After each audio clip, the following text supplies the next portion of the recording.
Hello guys, welcome to my channel Arya Music Point. Today's topic is स्वर. आज हम सब संगीत में स्वर क्या होते हैं उसके बारे में डिस्कस करेंगे. वीडियो शुरू करूं उससे पहले मैं आप सबसे निवेदन करना चाहूँगी कि प्लीज़ अगर आप मेरे चैनल पर नए हैं तो प्लीज़ मेरे चैनल को सब्सक्राइब कर दें और साथ ही बेल नोटिफिकेशन को भी प्रेस कर दें ताकि आपको मेरी बनाई गई वीडियोस की नोटिफिकेशन सबसे पहले मिल सके. साथ ही वीडियो को शेयर करें ताकि अन्य लोग भी इससे बेनिफिट ले सकें और लाइक करेंगे तो मुझे भी मोटिवेशन मिलेगा वीडियोस बनाने के लिए. तो चलिए आइए हम सब शुरू करते हैं. टुडेज टॉपिक इज़ स्वर. सबसे पहले हम आज जानेंगे कि स्वर किसे कहते हैं. तो स्वर वो होते हैं जो एक सप्तक में 22 श्रुतियाँ होती हैं. उन 22 श्रुतियों में से जो सुनने के लिए 7 जो मधुर स्वर होते हैं उनको हम सप्तक की श्रेणी में रखते हैं. तो उन्हीं सप्तकों की से जो लिए गए स्वर होते हैं उन्हीं को हम यहाँ पे 2 भागों में डिवाइड करेंगे. तो सबसे पहले हम देखेंगे कि स्वर, ये हमारा स्वर है, इसको हमने 2 पार्ट्स में डिवाइड कर दिया. पहले पार्ट्स में ये शुद्ध स्वर आएंगे, दूसरे में विकृत स्वर आएंगे. शुद्ध स्वर कौन कौन से होते हैं जैसा कि हम सभी जानते हैं. तो सा, रे, ग, म, प, ध, नी, ये जो 7 स्वर हैं इनको प्योर नोट्स कहे जाते हैं. ये 7 शुद्ध स्वर होते हैं. इनमें किसी भी तरह की कोई मिलावट नहीं होती और ये प्योर होते हैं और खरे भी होते हैं और शुद्ध होते हैं. और ये हमारा है, ये पहला हो गया, ये पहले पार्ट का. ये दूसरा पार्ट है विकृत स्वर. विकृत स्वर जाहिर सी बात है कि जैसा आप यहाँ देख रहे हैं ये शुद्ध हैं, तो विकृत में थोड़े से स्वरों में चेंजेस आ जाएंगे. वजह उसके पीछे ये, क्योंकि अगर ये शुद्ध है, कोई इसमें मिलावट नहीं है, तो ये तो खरे होंगे ही. विकृत है तो नेचुरली उसमें कुछ तो परिवर्तन होगा तभी वो विकृत है. तो आइए हम समझ लेते हैं कि ये विकृत क्यों है. तो विकृत स्वर को भी हम 2 भाग में डिवाइड करेंगे. ये पहला पार्ट है और ये दूसरा पार्ट है. पहले पार्ट में ये तीव्र स्वर रखेंगे, तीव्र म, और ये हमारा दूसरा पार्ट होगा कोमल स्वर रे, ग, ध, नी. अब आप इनको ध्यान से देखें तो आपको चारों चीज़ें अगर आप समझेंगे तो ये आपको शुद्ध स्वर भी दिखाई दे रहे हैं, तीव्र स्वर भी है और रे, ग, ध, नी भी, कोमल स्वर भी है. तो अब इनमें चेंजेस क्या हैं, कुछ डिफरेंस हम समझ सकते हैं ऐसे. ये देखिए सा, रे, ग, म, प, ध, नी, इसमें किसी भी तरह का कोई चिन्ह न ऊपर लगा है न नीचे लगा है. तो ये प्योर नोट्स हैं गए. म, यही इन्हीं 7 स्वरों में से एक, ये जो म है इनको अलग कर दिया गया. इनमें कोई परिवर्तन नहीं है, लेकिन यहाँ पे ये जैसे ही इसके ऊपर ये लाइन पड़ती है ये तीव्र हो जाता है और इसका स्वर भी बदल जाता है, इसका आकार भी बदल जाता है, इसका जो गाने का अंदाज़ है वो भी बदल जाता है. अब कोमल स्वर वो होते हैं, यहाँ पे भी आप देखेंगे कोई निशान नहीं है, लेकिन इसमें यहाँ निशान है. निशान कहाँ दिख रहा है, नीचे है. रे, ग, ध, नी, इन निशानों से पहचान होती है कि ये स्वर कोमल है. इन कोमल स्वरों को पहचानने के लिए ये निशान लगाए जाते हैं ताकि हम म्यूज़िक के जो स्टूडेंट हैं उनको आसानी हो सके ये समझने के लिए कि कोमल स्वर कौन सा है और तीव्र कौन सा है और शुद्ध कौन सा है. तो आपको समझ में क्लियर हो गया होगा कि इन शुद्ध स्वर, विकृत स्वर और कोमल स्वर में डिफरेंसेस क्या क्या हैं. अब नेक्स्ट हम आते हैं इन स्वरों के संस्कृत नाम क्या है.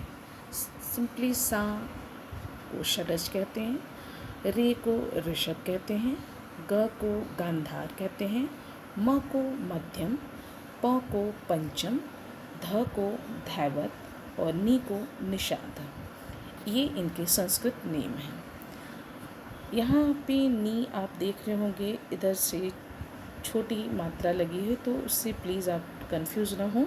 आप इधर से भी मात्रा लगा सकते हैं और इधर से भी. आप अगर नहीं लगाना चाहते तो आप इन्हीं को, इसी को फॉलो करिएगा, इसी मात्रा को लगाइएगा. तो आशा करती हूँ कि आपको स्वरों के बारे में अच्छी जानकारी मिली होगी और कॉन्सेप्ट भी इसका कुछ क्लियर हुआ होगा आप लोगों को. और आपको किसी भी तरह की कोई समस्या है या किसी तरह की भी कोई क्वेश्चन मन में या दिमाग में उठ रहे हैं तो प्लीज़ मुझे ज़रूर कमेंट बॉक्स में बताइएगा। तो मिलते हैं हम लोग नेक्स्ट वीडियो में, तब तक के लिए बाय। सबसे पहले हम आज जानेंगे कि स्वर किसे कहते हैं। तो स्वर वो होते हैं जो एक सप्तक में 22 श्रुतियाँ होती हैं। उन 22 श्रुतियों में से जो सुनने के लिए 7 जो मधुर स्वर होते हैं उनको हम सप्तक की श्रेणी में रखते हैं। तो उन्हीं सप्तकों की से जो लिए गए स्वर होते हैं उन्हीं को हम यहाँ पे 2 भागों में डिवाइड करेंगे। तो सबसे पहले हम देखेंगे कि स्वर, ये हमारा स्वर है, इसको हमने 2 पार्ट्स में डिवाइड कर दिया। पहले पार्ट्स में ये शुद्ध स्वर आएंगे, दूसरे में विकृत स्वर आएंगे। शुद्ध स्वर कौन कौन से होते हैं, जैसा कि हम सभी जानते हैं, तो सा, रे, ग, म, प, ध, नी, ये जो 7 स्वर हैं इनको प्योर नोट्स कहे जाते हैं। ये 7 शुद्ध स्वर होते हैं, इनमें किसी भी तरह की कोई मिलावट नहीं होती और ये प्योर होते हैं और खरे भी होते हैं और शुद्ध होते हैं। और ये हमारा है, ये पहला हो गया, ये पहले पार्ट का। ये दूसरा पार्ट है विकृत स्वर। विकृत स्वर जाहिर सी बात है कि जैसा आप यहाँ देख रहे हैं ये शुद्ध हैं, तो विकृत में थोड़े से स्वरों में चेंजेस आ जाएंगे। वजह उसके पीछे ये, क्योंकि अगर ये शुद्ध है, कोई इसमें मिलावट नहीं है, तो ये तो खरे होंगे ही। विकृत है तो नेचुरली उसमें कुछ तो परिवर्तन होगा, तभी वो विकृत है। तो आइए समझ लेते हैं कि ये विकृत क्यों है। तो विकृत स्वर को भी हम 2 भाग में डिवाइड करेंगे। ये पहला पार्ट है और ये दूसरा पार्ट है। पहले पार्ट में ये तीव्र स्वर रखेंगे, तीव्र म, और ये हमारा दूसरा पार्ट होगा कोमल स्वर रे, ग, ध, नी। अब आप इनको ध्यान से देखें तो आपको चारों चीज़ें अगर आप समझेंगे तो ये आपको शुद्ध स्वर भी दिखाई दे रहे हैं, तीव्र स्वर भी है और रे, ग, ध, नी भी, कोमल स्वर भी है। तो अब इनमें चेंजेस क्या हैं, कुछ डिफरेंस हम समझ सकते हैं ऐसे। ये देखिए सा, रे, ग, म, प, ध, नी, इसमें किसी भी तरह का कोई चिन्ह न ऊपर लगा है न नीचे लगा है, तो ये प्योर नोट्स हैं वे। म, यही इन्हीं 7 स्वरों में से ये जो म है इनको अलग कर दिया गया, इनमें कोई परिवर्तन नहीं है, लेकिन यहाँ पे ये जैसे ही इसके ऊपर ये लाइन पड़ती है ये तीव्र हो जाता है और इसका स्वर भी बदल जाता है, इसका आकार भी बदल जाता है, इसका जो गाने का अंदाज है वो भी बदल जाता है। अब कोमल स्वर वो होते हैं, यहाँ पे भी आप देखेंगे कोई निशान नहीं है, लेकिन इसमें यहाँ निशान है। निशान कहाँ दिख रहा है, नीचे है। रे, ग, ध, नी, इन निशानों से ये पहचान होती है कि ये स्वर कोमल है। इन कोमल स्वरों को पहचानने के लिए ये निशान लगाए जाते हैं ताकि हम म्यूज़िक के जो स्टूडेंट हैं उनको आसानी हो सके ये समझने के लिए कि कोमल स्वर कौन सा है और तीव्र कौन सा है और शुद्ध कौन सा है। तो आपको समझ में क्लियर हो गया होगा कि इन शुद्ध स्वर, विकृत स्वर और कोमल स्वर में डिफरेंसेस क्या क्या हैं।